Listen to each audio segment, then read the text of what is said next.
بسم اللہ الرحمن الرحیم اللہ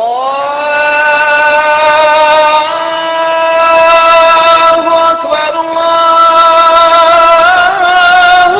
اکبر.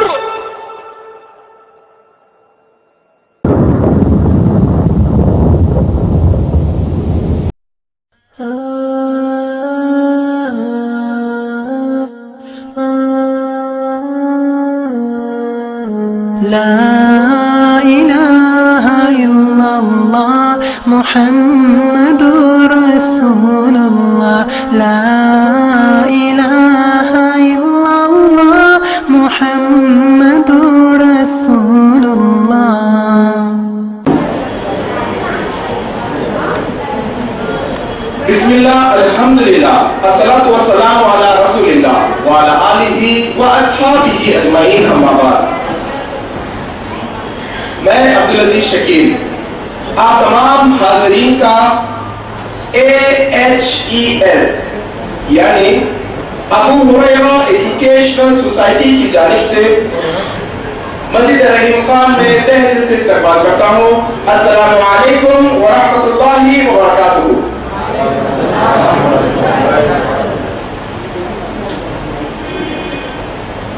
جس طرح سے آپ تمام اس بات سے بخوبی واقف ہیں کہ ہر اتوار کو بعد نماز مغرب مسجد حاضہ یعنی مسجد رحیم خان میں تربیتی و اصلاحی اجتماع منعقد کیا جاتا ہے.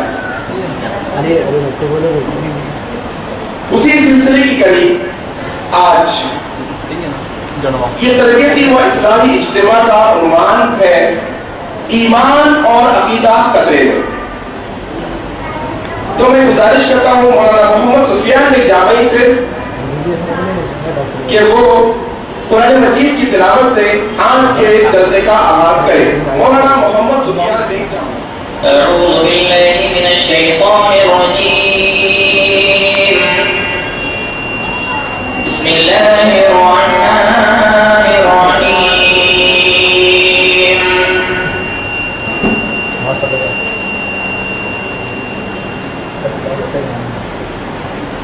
يا أيها الذين آمنوا أنفقوا مما رزقناكم من قبل أن يأتي يوم لا بيع فيه ولا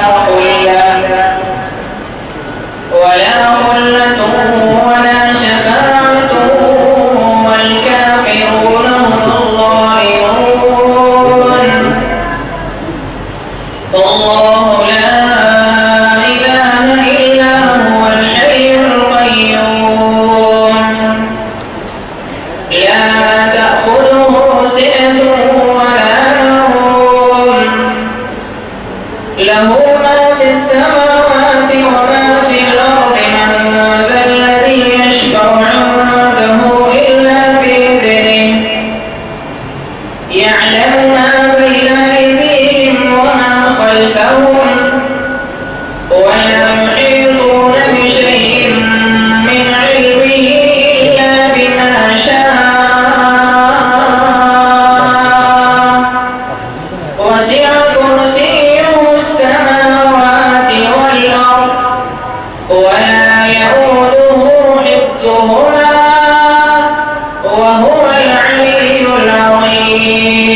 خواہش کرتا ہوں کہ وہ آئیں اور ہم سب کو مخاطب فرمائیں بعنوان ایمان اور عقیدہ خطرے میں. جناب شکیل احمد صاحب، صدر ابو ہریرہ ایجوکیشنل سوسائٹی.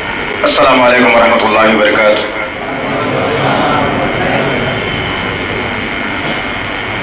ان الحمد للہ الذی نستعینہ ونستغفرہ ونؤمن بہ ونتوکل علیہ ونعوذ باللہ من شرور انفسنا ومن سیئات اعمالنا من یهدی اللہ فلا مضل له ومن یضلل فلا هادی له واشهد ان لا اله الا اللہ واشهد ان محمدا عبده ورسوله اما بعد فإن خير الحديث كتاب الله وخير الهدي هدي محمد صلى الله عليه وسلم وشر الأمور محدثاتها وكل محدثة بدعة وكل بدعة ضلالة وكل ضلالة في النار. قال الله تعالى في القرآن المجيد والفرقان الحميد أعوذ بالله من الشيطان الرجيم بسم الله الرحمن الرحيم قل اعوذ برب الفلق من شر ما خلق ومن شر غاسق اذا وقب ومن شر النفاثات في العقد ومن شر حاسد اذا حسد. بسم الله الرحمن الرحيم قل اعوذ برب الناس ملك الناس اله الناس من شر الوسواس الخناس الذي يوسوس في صدور الناس من الجنة والناس. ربی اشرح لی صدری ویسر لی امری واحلل عقدۃ من لسانی یفقهوا قولی ربی زدنی علما آمین رب العالمین.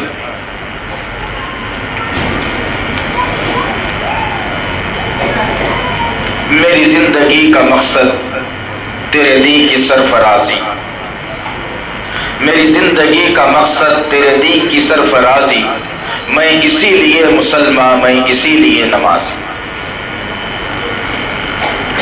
سجدوں کے عوض فردوس ملے، سجدوں کے عوض فردوس مانے جنت، سجدوں کے عوض فردوس ملے یہ بات مجھے منظور نہیں، سجدوں کے عوض فردوس ملے یہ بات مجھے منظور نہیں، بے لوث عبادت کرتا ہوں بندہ ہوں تیرا مزدور نہیں. انشاءاللہ العزیز آج کی اس نشست میں اور جہاں تک میں سمجھتا ہوں عنوانات، علماء، تقاریر، خطاب، خطابات، ان سب سے ہٹ کر آج کا یہ پروگرام، آج کی نشست بالخصوص امت محمدیہ کے لیے اور مسلمانوں کے لیے بڑی اہمیت کی حامل ہے. اس لیے حامل ہے کہ اگر ہم ابراہیم علیہ السلام کی زندگی کا اگر مختصر سا اگر خلاصہ دیکھیں یا ان کی سیرت پر جو سورۃ الانعام میں مکمل طور پر بیان کی گئی ہے اس پر اگر ہم روشنی ڈالیں یا اس پر نظر رکھیں تو ایک چیز کھل کر سامنے آتی ہے کہ اس وقت کا جو بادشاہ تھا نمرود، اور نمرود کے دربار میں جو اہمیت رکھنے والی شخصیت آزر ابراہیم علیہ السلام کے باپ کا نام، بہت معتبر شخصیت. کس بات سے معتبر تھا وہ، کس وجہ سے عزت ملی تھی ان کو؟ اس لیے کہ ابراہیم علیہ السلام کے باپ بھی اللہ ایک ہے کا نعرہ لگاتے تھے. اللہ ایک ہے کا نعرہ ضرور لگاتے تھے لیکن عقیدے میں ان کے گڑبڑ تھی. عقیدے سے مراد کیا ہے؟ عقیدے سے مراد یہ ہے کہ ایک انسان، ایک مسلمان اللہ کو ایک مانے اور اللہ ہونے پر یقین رکھے، لیکن جب کبھی اس کے سامنے کوئی مشکل درپیش آ جائے تو وہ آدمی کبھی سورج کو خدا بنا لے، کبھی چاند کو خدا بنا لے، کبھی پتھر کو خدا بنا لے، کبھی پانی کو خدا بنا لے. حد تو یہ ہو گئی ہے کہ اللہ نے عقیدے پر ضرب لگاتے ہوئے کہا کہ لوگوں کو چاہیے کہ جب کبھی مصیبت میں مبتلا ہو جائے تو میرے سامنے ہاتھوں کو پھیلا لے. لوگوں کا یقین یہاں تک ہو گیا کہ اللہ ہے، اللہ سننے والا، اللہ ہمارا مالک، اللہ ہمارا رازق. لیکن جب پریشانی آ جائے گی تو کسی خبر پر سر جھکا کر انسان تمام کی تمام مرادوں کو سنانے کی کوشش کرے گا.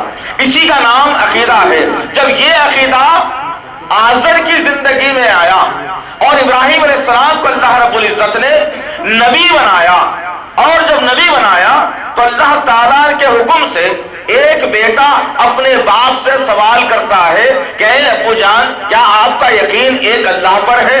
تو آزر نے جواب دیا کہ بے شک میں اللہ پر یقین رکھتا ہوں، ایک اللہ کو مانتا ہوں، دوسرا کوئی نہیں ہے.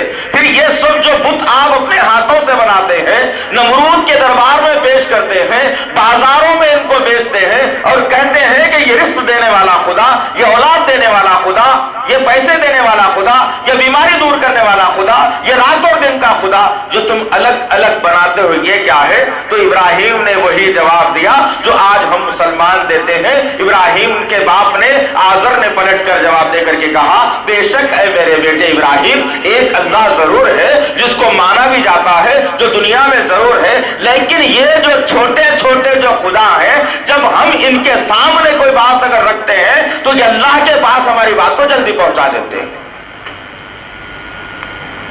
آج کیا کہتے ہیں ہم لوگ؟ تھوڑی سی بات چبھے گی ضرور، لیکن ہمارا مقصد کسی کی دل آزاری نہیں ہے. حقیقت میں ہمارا مقصد صرف یہ ہے کہ مسلمان وہ اسلام اور ایمان پر آ جائے جو ایمان اور اسلام نبی کریم صلی اللہ علیہ وسلم کے دور نبوت میں تھا. وہ ایمان اور اسلام پر آ جائے جس کے ذریعے سے مسلمان کو جنت ملے، جہنم نہ ملے. ایک اور واقعہ سنا کر پھر اپنی اس ٹاپک پر میں آ جاؤں بہتر ہے، اس لیے کہ توحیدی کلمات میں یہ باتیں رکھنا ضروری ہے کہ عقیدے کی کتنی بڑی اہمیت ہے اسلام کے اندر.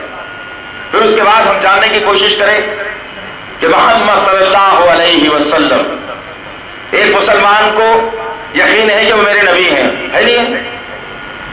کیا بھائی آپ لوگ سے پوچھا میں؟ خاموش بیٹھو تو سمجھ میں نہیں آنے والی بات ہے، پوچھتے جواب دے دینا انشاءاللہ عزیز، تو سمجھ میں آتا کہ واقعی جو ہے نا کچھ بات چل رہی ہے. نہیں تو ہر مسلمان کا یقین ہے کہ وہ میرے نبی ہے نہیں؟ انشاءاللہ. اور ہر مسلمان کو یقین ہے کہ شفاعت میرے نبی کے ذریعے سے ہونے والی ہے نہیں؟ انشاءاللہ عزیز. جب یہ بات اس کے سینے کے اندر محفوظ ہے تو وہ مسلمان غلط کام نہیں کر سکتا. کر سکتا کیا؟ کر سکتا؟ نہیں کر سکتا. ٹھیک ہے، تو یہ باتوں کو بعد میں لائیں گے. اس لیے کہہ رہا ہوں کہ ان تمام تر چیزوں کے بارے میں میرے اور آپ کے آقا محمد صلی اللہ علیہ وسلم نے کیا فرمایا ہے وہ بعد میں رکھوں گا، لیکن سب سے پہلے عقیدے کی تعلیم دینا بے حد ضروری ہے. ایک اور موقع، میرے اور آپ کے آقا محمد صلی اللہ علیہ وسلم مکے کی سرزمین پر تمام انسانیت کے سامنے قول لا الہ الا اللہ کا نعرہ بلند کر رہے تھے کہ ایک اللہ ہے، عبادت کے لائق، ڈرنے کے لائق، خوف کھانے کے لائق، مانگنے کے لائق، سر جھکانے کے لائق، تمام کائناتوں کا مالک وہ، آقا وہ، مدبر وہ، مشکل کشا وہ. جب یہ بات نبی کریم صلی اللہ علیہ وسلم مکے کے لوگوں کے سامنے پہنچا رہے تھے اور دھیرے دھیرے کشاں بکشاں ایک ایک دو دو کر کے لوگ اسلام کے آغوش میں آ رہے تھے، انہی ماحول میں جب ابو جہل نے دیکھا کہ ہماری ٹیم کے لوگ، ہماری ٹیم کے لوگ، ہمارے لوگ جو ہم پر یقین کرنے والے ہیں، یہ لوگ نکل کر محمد کی صف میں چلے جا رہے ہیں صلی اللہ علیہ وسلم. اب اس نے ایک پروگرامنگ ڈالی، ایک خاکہ بنایا اور بنا کر کے حضرت علی کے والد کے پاس آیا، ابو طالب کے پاس.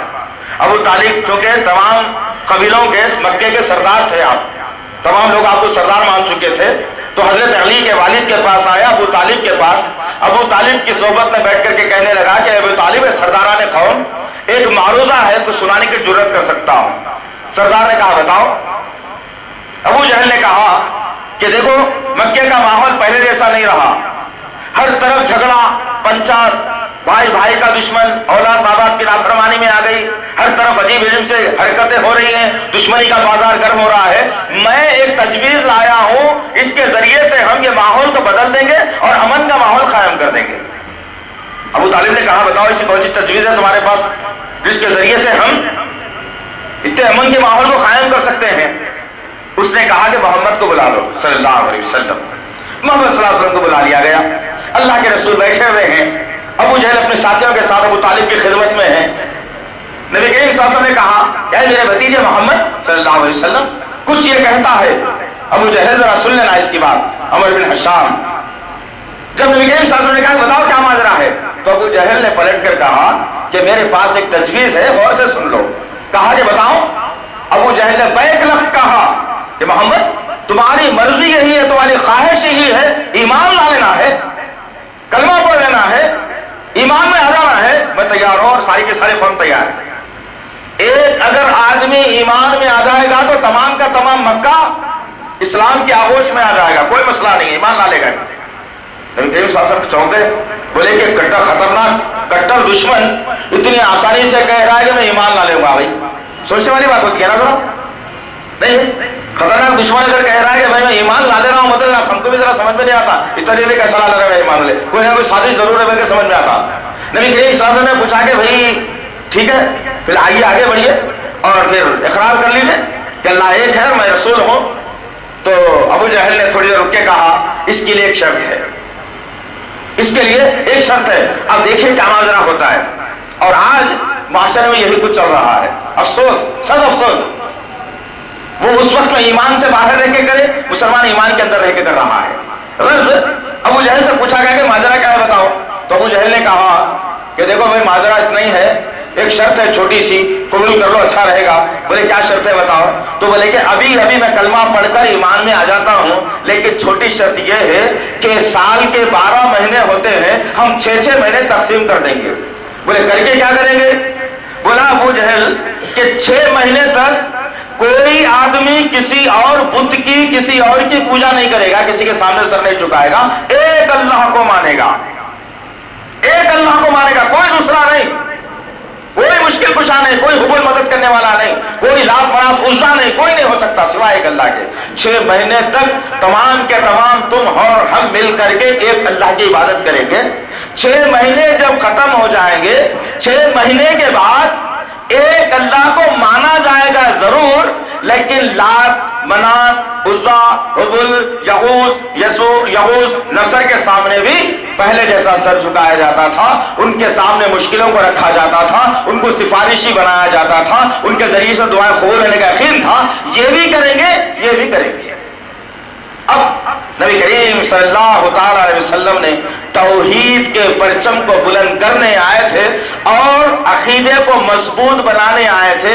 آپ نے پلٹ کر جواب دیا کہ اے ابو جہل اس بات کو سن لے کہ تو میرے ایک ہاتھ میں اگر چاند لا کر رکھ دے، ایک ہاتھ میں سورج لا کر رکھ دے، دنیا کی تمام نعمتیں میری جھولی میں ڈال دے، پھر بھی محمد تجھ سے یہ جو نا معاہدہ کرنے کے لیے تیار نہیں ہے۔ تو اس واقعے سے کیا پتا چلا؟ ایمان لانا بڑا آسان مسئلہ ہے۔ لا الہ الا اللہ محمد رسول اللہ، میں ابھی بھی راملو تھا، مسلمان ہو گیا، ختم، مسلمان ہو گیا، کوئی مسئلہ نہیں ہے۔ کلمہ پڑھنا کتنی دیر کا ہے؟ آدمی ٹائم دیکھ کے 3 سیکنڈ میں پڑھ سکتا کلمہ، زیادہ سے زیادہ پڑھا تھا، لا الہ الا اللہ محمد رسول اللہ، باتیں ختم، میں مسلمان ہو گیا، ختم، اب میرا پچھلا مذہب نہیں رہا۔ لیکن اس آدمی کے لیے جو ایمان لایا ہے، عورت ہو یا مرد ہو، اس کے لیے لازم و ملزوم ہے کہ وہ اپنے عقیدے کو بھی تبدیل کرے۔ اس لیے آپ غور کرو ایک بات کے اوپر، دنیا کے کسی مذہب کے آدمی سے اگر آپ کے کوئی دوست احباب ہندو اگر ہیں، غیر مسلم اگر ہیں، تو ان سے ایک چھوٹا سا سوال کرو کہ بھائی بھگوان کہاں پر ہے؟ وہ بھگوان کہتے ہیں نا، تو ان کی زبان میں ان سے پوچھے آپ کہ بھگوان کہاں پر ہے، تو کوئی بھی یہاں نہیں بتائے گا، بتائے گا کوئی نیچے؟ کیا بتائے گا؟ اگر ایک مسلمان سے پوچھے اللہ کہاں ہے تو کیا بتائے گا؟ کیا بتائے گا؟ یہی بتائے گا بھائی۔ ایک ہندو بتلا رہا ہے تو وہاں، ایک مسلمان بتایا تو بھی تو وہاں، پھر انہیں کافر کہہ دو تو مسلمان کہہ دو۔ سوال پیدا ہوتا نا؟ نہیں سوال پیدا ہوتا؟ بات سمجھ میں آ رہی نا بھائی؟ انشاءاللہ میں آسانی سے سمجھانے کی کوشش کر رہا ہوں۔ بس پتا یہ چلا کہ انہیں پھر کافر کیوں تو مسلمان کیوں؟ اس لیے کہ اس کے پاس عقیدہ نہیں ہے۔ تمہارے پاس عقیدہ ہے، اس کے پاس عقیدہ اس بات کا نہیں ہے کہ اللہ تو ایک ہے، ضرور ہے، ایشور برہما ایک ہی ہے، ضرور ہے، لیکن